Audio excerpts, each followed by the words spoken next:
पतंग उडवित होते ग बाई मी पतंग उडवित होते.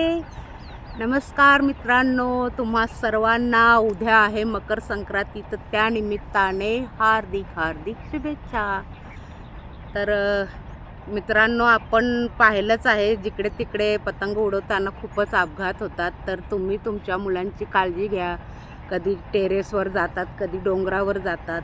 आणखी एक गोष्ट, 1 तिल 7 लोकांनी खाल्लेलं आहे तर तुम्हाला माहीतच असेल. तर त्याचप्रमाणे आपल्या इथे 2 कार्यक्रम आलेले आहेत, एक मकर संक्रांती आणि एक मतदान. तर मतदान पण आहे परवा. तर 1 तिल 7 जणांनी खाल्लेलं, तसंच प्रकारे हे 1 वोट 4 जणांना द्यायचं आहे. तर ते आपण ठरवायचं आहे कोणाला द्यायचं ते. आणि हार जीत तर ती नेहमीच होत असते. तर हार के आगे जीत है असं करून हे इलेक्शन सगळ्यांनी लढा.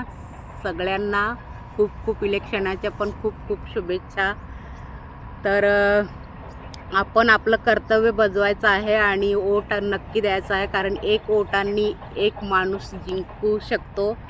तर आपण पाहतच आहोत, जागोजागी प्रचाराच्या रॅली निघालेल्या आहेत, काही बूथ ठोकलेले आहेत प्रत्येक पक्षाचे. तर ते पाहून म्हणजे खूप पाहायला म्हणजे आतुरता होते, ह्याचं जास्त की त्याचं जास्त, असं हे पाहून खूप म्हणजे आनंदही होतो.